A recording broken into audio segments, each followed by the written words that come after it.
chamo a companheira Misa Boito, que é da Coordenação Nacional do DAP e do Diretório Nacional do PT, para fazer a apresentação do nosso caderno. Ela tem uma fala inicial na apresentação do caderno e a bola está com ela. Misa Boito, companheira nossa de todos os dias, de todas as horas. Boa noite, Paulo, obrigada. Boa noite, companheiras e companheiras que comigo dividem a mesa, quer dizer, companheiros no caso, porque companheira só tem eu, e companheiros e companheiras que assistem a essa atividade do Diálogo e Ação Petista.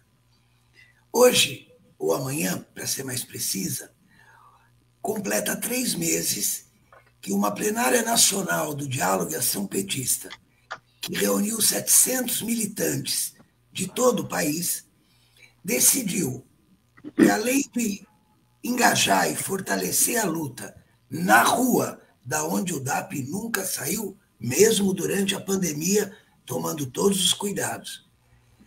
Por fora Bolsonaro, nós iríamos abrir um ciclo de debate, que é esse debate, a crise das instituições e a questão da Constituinte, porque nós do DAP considerávamos que era fundamental começar a discutir com a militância e, mais amplamente, começar a discutir com o povo de maneira evidentemente adaptada, qual é a saída possível para esse país. Porque depois de 13 anos de governo do PT, o que a gente vê é o que nós não conquistamos fica cada vez mais longe de conquistar. E o pouco que nós conquistamos está sendo derretido. E por quê? O Diálogo e Ação Petista, desde o 6º Congresso do PT, abriu, ou melhor, reabriu no partido a discussão da necessidade de uma Assembleia Constituinte soberana que reformulasse as instituições desse país. A partir de uma compreensão que, naquele momento, 2016, o golpe que avançava, aliás, era 2017, o golpe que tinha se consumado, tinha se apoiado nas instituições existentes.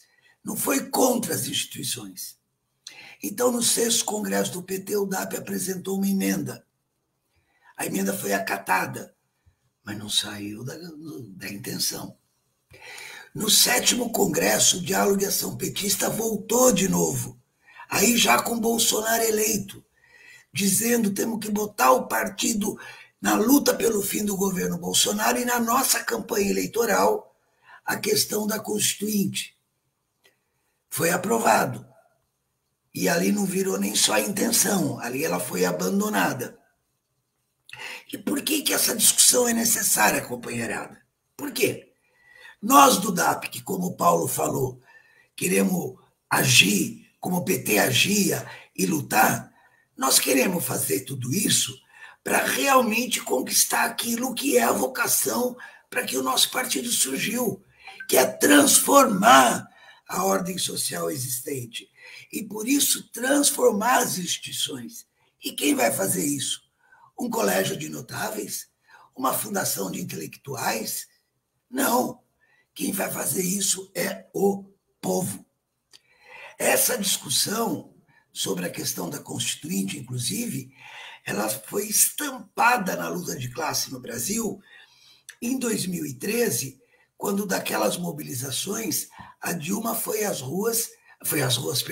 televisão para propor uma Constituinte exclusiva da reforma política, retomando que não era uma discussão nova no PT. Porque em 1984, com a derrocada do regime militar que avançava, a palavra de ordem que o PT levantava era, sabe qual? Constituinte soberana. Porque é evidente, quando tem uma ruptura, no caso, com uma ordem autoritária e etc., você tem que reorganizar as instituições. Naquela época, houve uma campanha importante, um plebiscito, e tinha um elemento muito importante, que tinha sido uma pesquisa que a Folha de São Paulo tinha feito, onde 73% era a favor de uma Constituinte. Então, e é por quê? É porque as pessoas veem que essas instituições não lhes servem. Nós vimos recente pesquisa da Folha o descrédito das instituições. Nós, mulheres em particular, vemos como a cada dia mais o judiciário julga questões que são um escracho para os nossos direitos, beneficiando aqueles que nos prejudicam, aqueles que nos violentam. Todo o povo vê o que o Congresso Nacional faz, numa troca de favores e dinheiro, e emendas secretas, e tratoraços, e etc., em benefício das oligarquias. Aliás, o Bolsonaro acaba de aprovar uma lei que libera o agrotóxico, que é condenado em vários países, e isso não é só uma vontade dele, é uma vontade da maioria da bancada latifundiária no Congresso Nacional. Uma das questões que nós discutimos muito em 2013 é como nas atuais instituições, em particular no Congresso, a maioria do povo brasileiro está subrepresentada. A maioria dos trabalhadores. E com ela, os negros, nós mulheres, para não falar dos índios que não têm lugar nenhum nessa representação, onde o voto de um eleitor de Rondônia vale por 9 em São Paulo, e por isso a bancada ruralista deita e rola no Congresso Nacional. Essas questões, inclusive, elas não são brasileiras. Elas são colocadas pelo movimento concreto que as massas fazem ali onde elas se põem em movimento. No Brasil, ainda nós não tivemos uma mobilização na intensidade que nós vimos em países vizinhos, como Chile, como Equador, mesmo como a Colômbia, mas nós sabemos que o Brasil não é uma ilha. E com a vida do jeito que está, com o povo comendo menos carne do que comia há 26 anos atrás, quando o Fernando Henrique comemorou que o povo brasileiro estava comendo mais frango, lembram? Porque ele não tinha carne vermelha para comer. Quando o povo está sendo despejado, quando o povo vai ter luz cortada, os trabalhadores não têm reajuste e etc., nesse país, uma hora a coisa vai explodir. Mas nós não queremos ir de explosão em explosão. Nós queremos da explosão fazer uma reconstrução e uma transformação. E aí que a questão da Assembleia Constituinte, para nós, ganha todo o seu lugar. Porque não será um Congresso eleito nas atuais leis. Aliás, nós podemos dizer que muitas conversas que o Lula faz para conquistar apoio é por conta desse regime de presidencialismo de coalizão, onde ninguém consegue governar não sendo fazer acordo com todo mundo, inclusive com o Centrão. E daí dá no que dá, né? No nosso caso, deu em 13 anos de governo que nós tivemos conquista, é verdade, mas que nós ficamos muito aquém. A reforma agrária não veio, a regulação da mídia não veio, para ficar só em 2 exemplos. Então, esse ciclo de debate, ele vai ser animado, não por doutos em Constituinte, mas por esse caderninho aqui, que acaba de chegar da gráfica, está cheirando até tinta na minha mão. Um caderno de 16 páginas, que traz um pouco, que desenvolve um pouco essas questões que eu falei. Por exemplo, eu não cheguei a falar da questão da tutela militar, que é aquela que foi bem simbolizada no tweet do Vilas Boas, na véspera da HC do Lula. Então, o caderno desenvolve essas questões. Essa turminha que vocês estão vendo aqui, fomos quem produzimos o caderno, assim como também ela desenvolve a questão que, por conta da sobrevivência dessas instituições, algumas conquistas que nós tivemos na Constituinte de 88, porque teve o PT, com 16 deputados, teve uma ação exemplar, votou contra a Constituição, explicando o porquê, mas, ao mesmo tempo, a luta popular impôs conquistas. Mas essas conquistas, desde o governo Sarney, chegando até o governo Bolsonaro, estão sendo eliminadas. Então, esse caderno, ele procura ser um instrumento na mão de cada militante do diálogo e ação petista, que, lendo, terão como que um roteiro da discussão e da reflexão que eles mesmos, nós todos mesmos, estamos chamados a fazer para fortalecer a luta e, ao mesmo tempo, enfrentar a discussão de uma saída política. Então, eu convido vocês a adquirirem o caderno. Ele vai ser vendido ao preço de R$ 5. As coordenações estaduais do DAP podem encomendar, que a gente manda em lote para os estados, e, a partir daí, os grupos de apoio do DAP, chamando amplamente os petistas. Nós sabemos que tem vários setores, companheiros do partido, que também discutem a questão da Constituinte.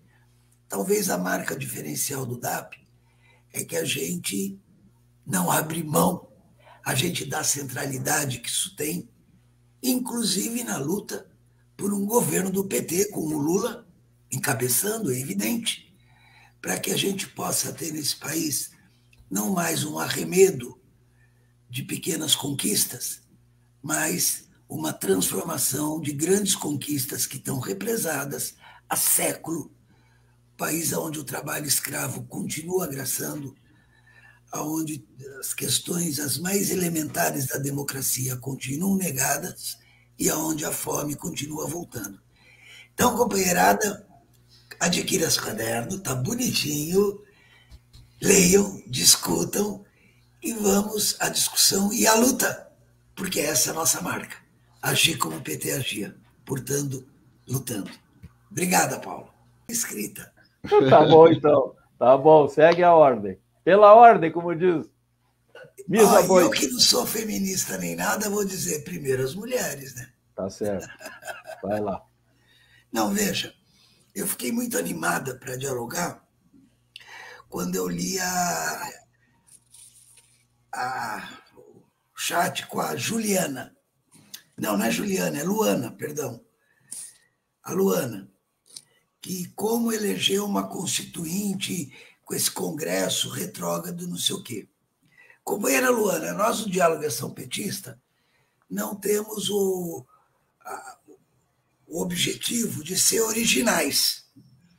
Tudo que a gente defende, a gente se baseia muito na tradição do nosso partido, por suposto, e na tradição do movimento operário. Então, eu quero ler para você o que disse a bancada dos 16 deputados do PT em 1988, quando votou contra a Constituição.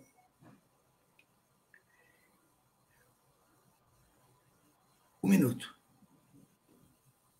Peraí, perdi aqui a citação, cacete. Não, acho que está aqui.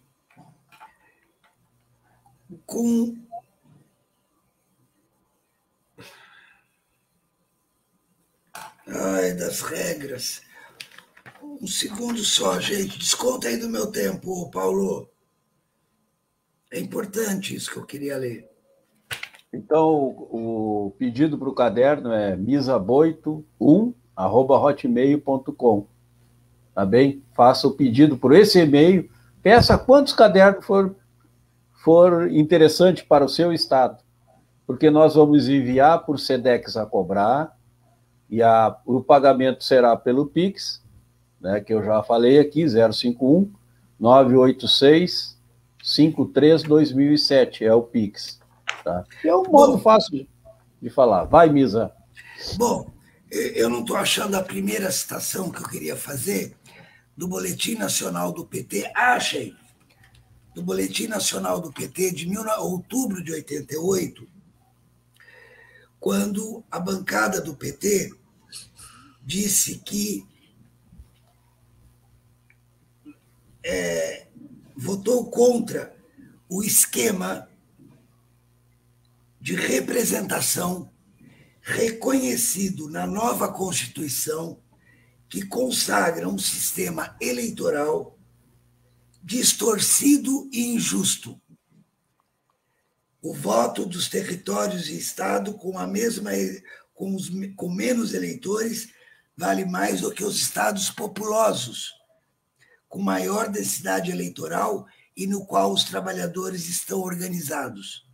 Além disso, o Senado foi mantido com poderes de revisão das votações na Câmara de Deputados. Isso diziam os deputados do PT em 1988. Então, quando a Luana pergunta como fazer a transição para uma constituinte com esse Congresso retrógrado, é tudo que nós precisamos enfrentar, Luana. Nós não queremos uma constituinte eleita sobre essas regras, as mesmas que os deputados do PT rejeitaram em 88.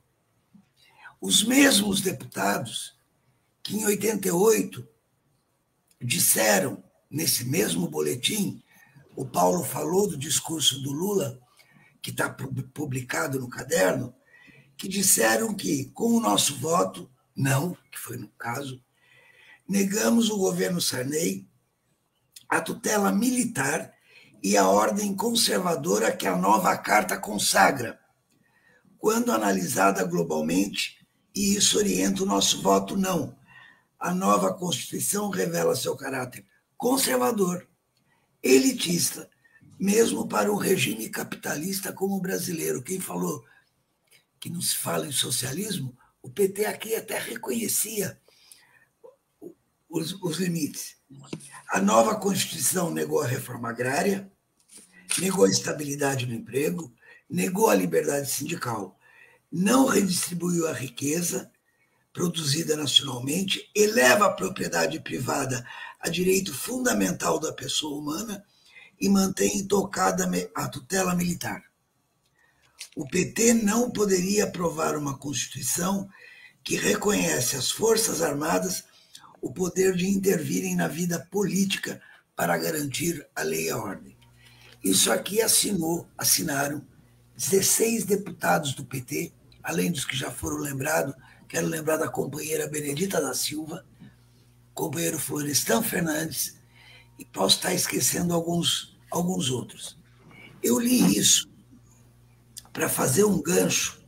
Então, Luana, nós queremos uma constituinte livremente eleita, com outras regras, com outros mecanismos de representação, onde um voto de Rondônia não vale 9 votos em São Paulo. Essa é a primeira questão. A segunda questão, aí eu queria dialogar com o Adriano Duarte, que fala que a Constituinte de 88 está bom, ela tem limites, mas ela está servindo para o STF barrar os exageros do Bolsonaro.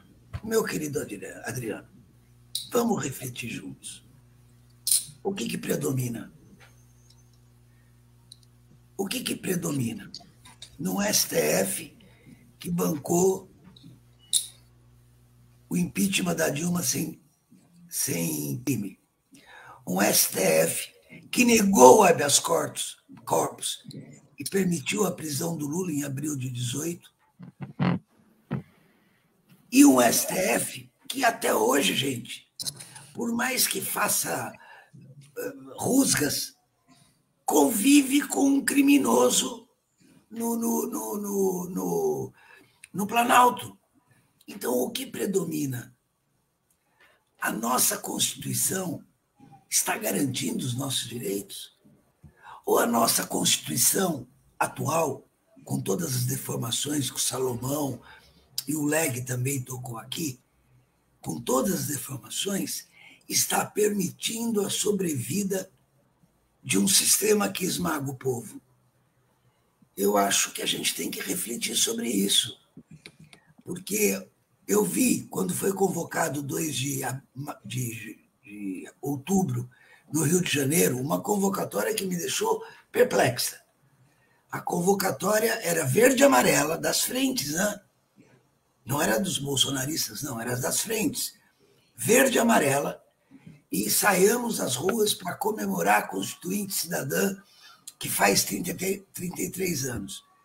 Então, é evidente que nós não temos que jogar no lixo, ao contrário, nós temos que defender com unhas e dentes o pouco que nós conquistamos em 88. Mas é evidente que a gente tem que entender que o limite de 88, e para isso quisera eu que o Lula relesse seu próprio discurso, feito, que está publicado aqui, como o Paulo falou, feito quando explicou o voto não do PT, de como essa Constituinte é um torniquete para a nação. E, Adriano, é isso que predomina. Não é a garantia da democracia que predomina na defesa da Constituição.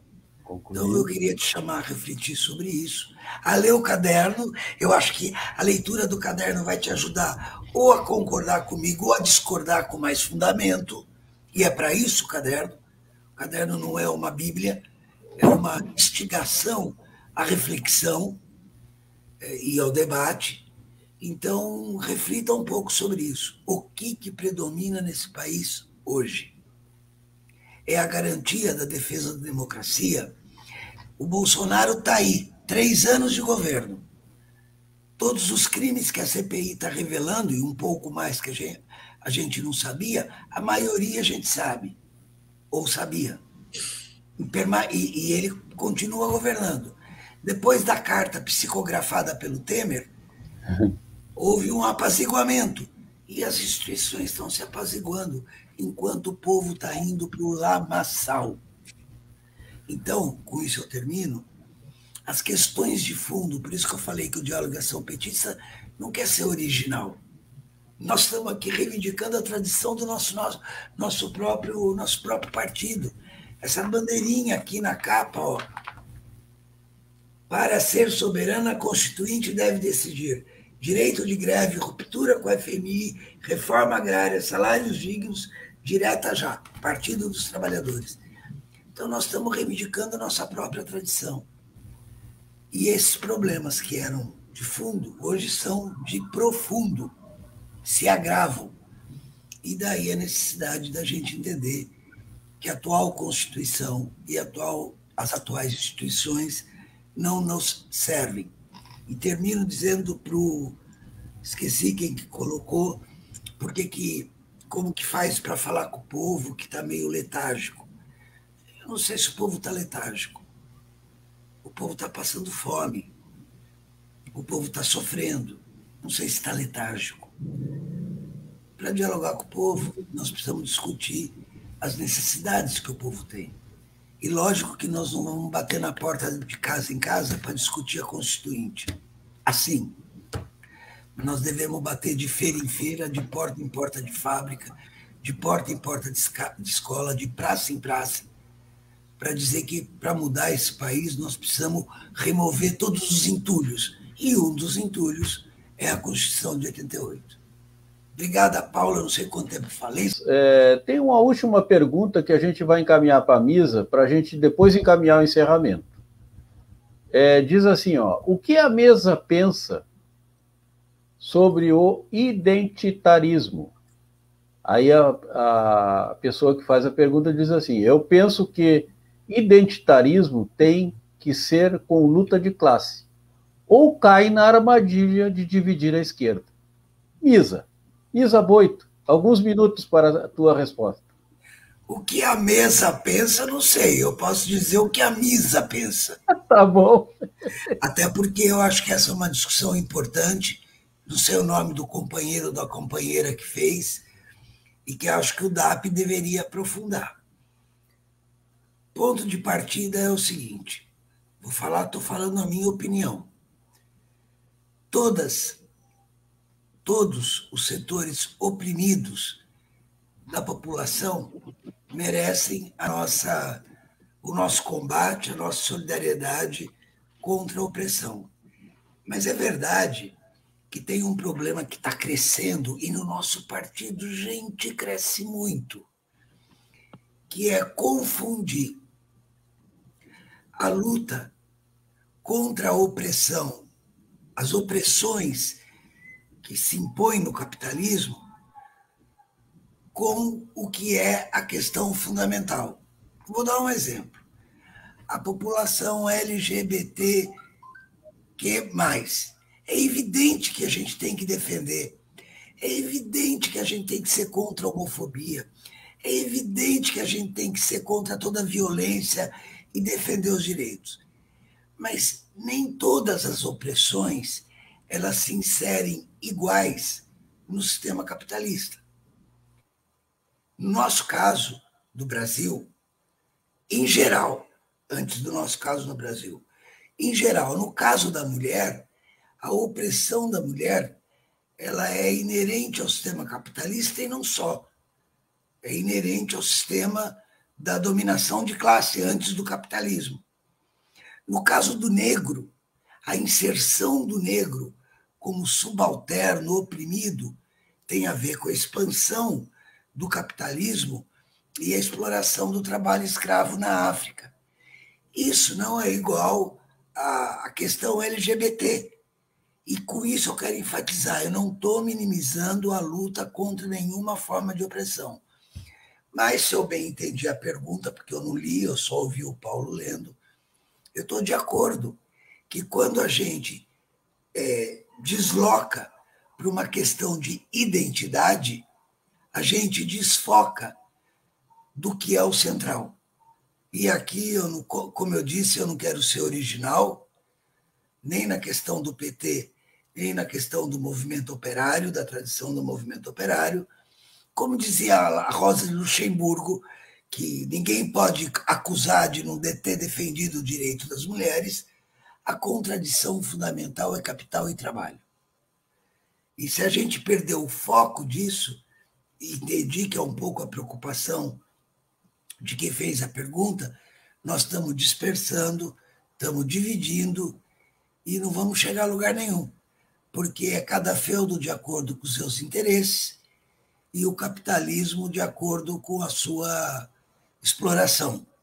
Então, eu acho que tem razão a preocupação de a gente não se perder numa luta identitarista, mas que somos todos militantes de uma luta que pode avançar no sentido de acabar com todas as formas de opressão. E aí, para aquele que falou do socialismo, que é a luta pelo socialismo, que é a luta pela expropriação do capital, dos grandes meios de produção, que é a luta contra a exploração de classe. Eu não cobro isso do PT. O PT não nasceu propondo a expropriação do capital, do grande capital, da grande propriedade. Não cobro isso do PT. Mas o PT nasceu abrindo um caminho para que a gente avançasse nessa direção. E o identitarismo é uma regressão nessa direção, basta ver a discussão dos setoriais que o PT faz hoje, que é uma segmentação absurda da luta. Então, eu acho que a preocupação de quem fez a pergunta, insisto, desculpa, eu não sei o nome, procede.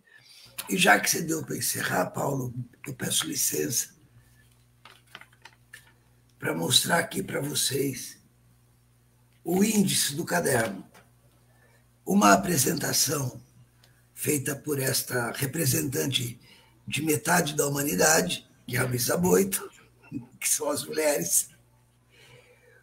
O texto trechos do texto do professor do direito do Mackenzie sobre a história das constituições, o discurso do Lula em 1988, explicando por que o PT votava não à Constituição, um texto do Sokol recuperando a questão da retomada da questão da Constituinte em 2013, 2014, um texto do Luiz Eduardo Greenhalgh recuperando a questão da tutela militar, um texto do Roberto Salomão sobre os ataques às poucas conquistas que nós tivemos, e um texto do Julinho sobre a luta no Chile e no Peru.